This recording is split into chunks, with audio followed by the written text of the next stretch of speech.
Okay. I mean, I guess I don't have a lot of Casper specific updates. I'm a lot of my time this last week, unfortunately, has been taken up because our chain is in the midst of doing a private sale.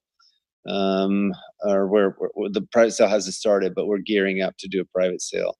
And I'm not. I didn't really want to do this, but so many people have been approaching me that it's just crazy. I mean, in the last 2 days, each day I've added, you know, like many investors, or sorry, participants is the right word, but they are the participants are accredited investors who are comfortable with a minimum 50K to participate in the private sale. And I mean, I've just been completely shocked by the level of interest, and and they're coming to us. I'm not doing anything. There's no marketing, no promotion at all, and but people are coming, and it's just and so I have to do a bunch of stuff for the sale. In particular,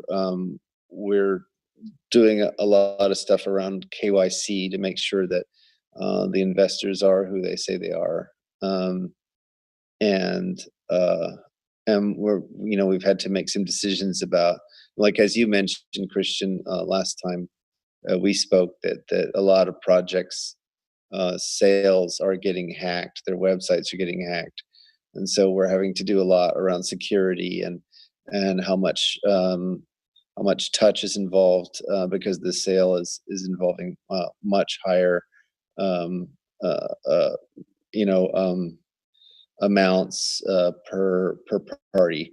So a lot of that is just taking up oodles and oodles of my time.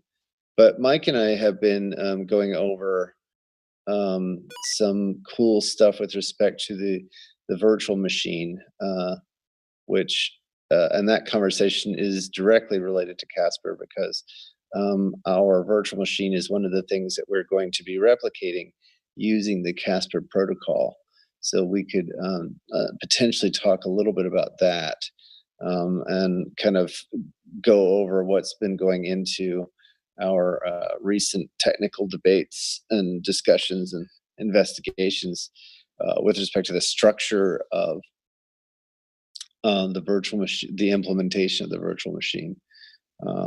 So that's related to Casper in the sense that that's the state of that virtual machine is the thing that we're using Casper to store.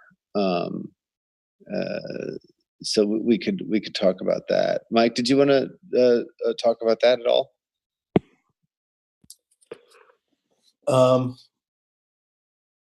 Sorry, I was only half paying attention. Could you repeat? Yeah, no worries, not a problem. I was just saying that I was pointing out that the thing that we're using Casper to store is the state of our virtual machine. Yep. And a lot of our discussion the last week and a bit has been around the transition function associated with our virtual machine and how that's implemented. And so one thing we could do is talk a little bit about kind of the design deliberations that are going on there. Oh, sure. Yeah.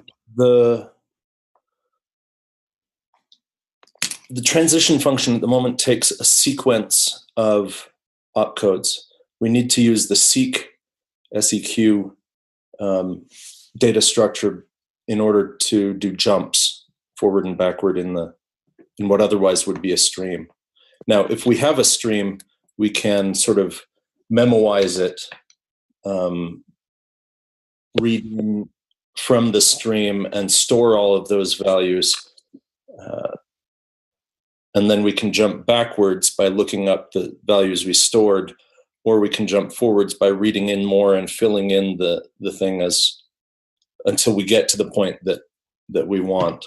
But there's a fairly standard translation from a stream to a sequence. Then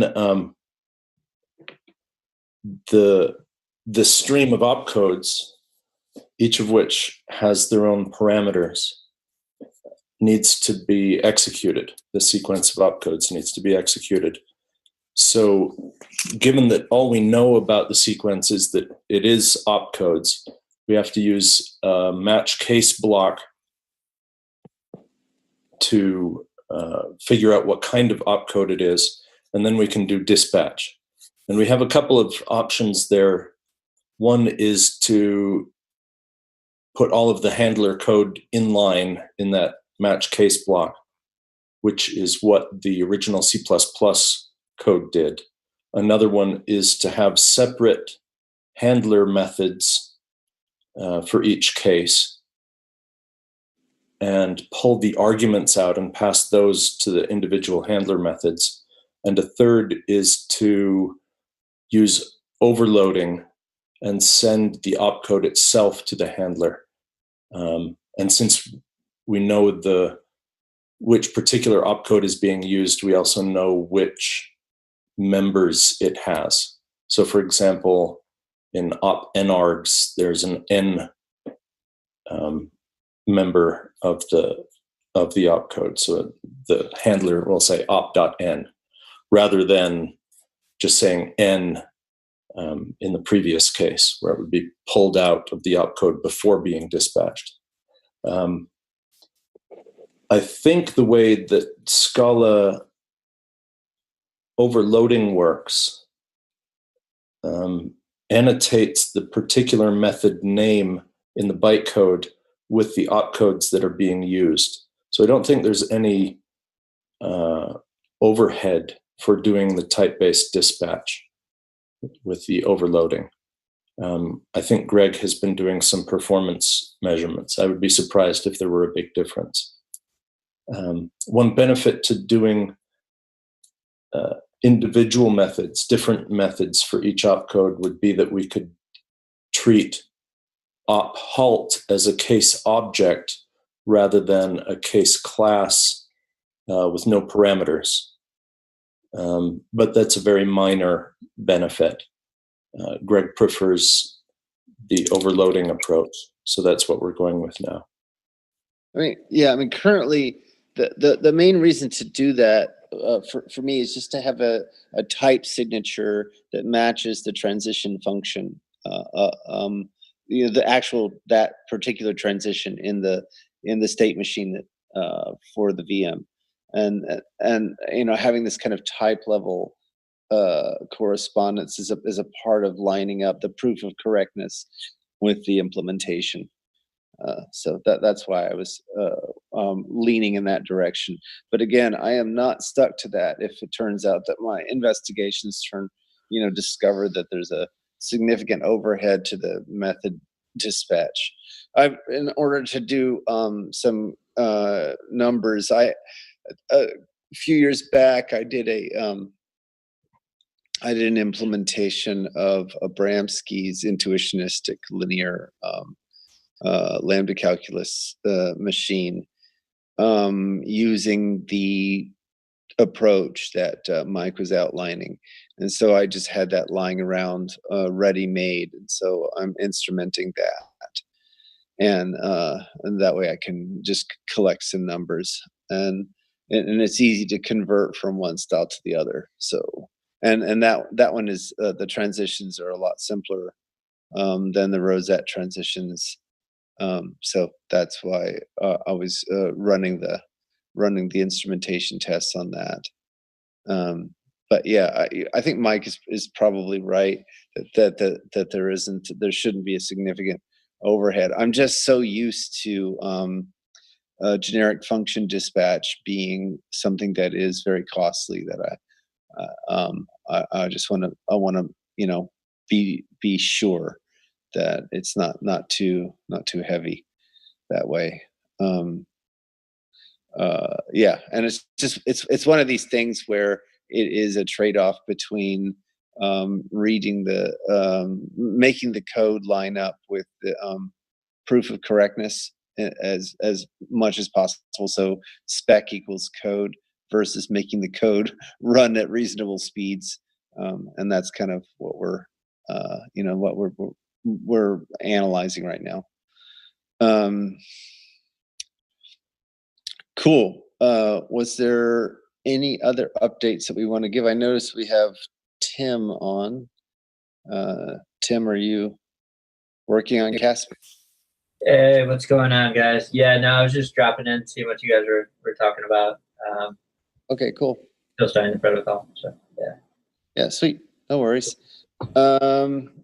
Cool. Mike, did you have any other updates you wanted to? Oh, I guess we could talk about the work we were doing on Ladle, since we again that touches on Casper, because Sure. Yeah, sure. So our notion of collection is a monad plus. That means a monad equipped with M0 and M plus operations from Haskell, or in category theory language, that the algebras of the monad are monoids. And it turns out that we really want the interpretation of the predicates only to use the monoid operations, rather than all of the collection operations. So, for example, we want top to be the oring together of all the terms. So I guess there will still be the term language operations, but the collection operations, we just want to use the monoid ones. So we've got, in the case of sets, the empty set and oring or union, I guess, of sets. And so then for it to be a distributive law, we can only apply that distributive law to the monoid operations. The extra operations in the collection will need to add in a way similar to the way we were planning to add modalities and fixed points and things like that. And so then there's a question, if we add structure to our notion of collection on the right-hand side, that is, say we have a monoid with implication, can we then map implication in the predicate to implication in the monoid? So that's a question we're exploring. Do we need to have the collection reflected in our notion of monad or not? Do we need something beyond monad plus, or are we just going to restrict to particular models and give an interpretation of the various collection operations like negation or implication in terms of monad plus operations? Right. And on our discussions last Thursday, I had conjectured that, in fact, to have any more sophisticated collection machinery, in order to make it work out for the distributive law, or something that's like the distributive law, then all the machinery that you want to be available has to be added to the monad. So the implication, for example, would be extra structure that you would add at the monad level, rather than down in the model. So this is quite an interesting direction, actually, because if it turns out that conjecture is correct, then there's something. Then our way of capturing the collection structure is not just a Levier theory. It's a little bit more sophisticated, because the target of the collection semantics is one level up from where we were targeting it before. So that's and I'm well, it may be a special kind of Levier theory, because we're still dealing with a finitary monad. It just happens to have extra structure as well. I would say a Levier theory equipped with yada yada. Right. Yeah. Exactly. Cool. And then the way that the way that touches on Casper, at least the R chain version of Casper, is that we use ladle to provide a compression on the blocks. So, and in fact, I actually just submitted a talk proposal for DEF CON 3 to talk about programmable blocks. So the basic idea there is you don't ship the transaction descriptions what you as a part of the blocks that are shipped around the network. What you ship are rule sets.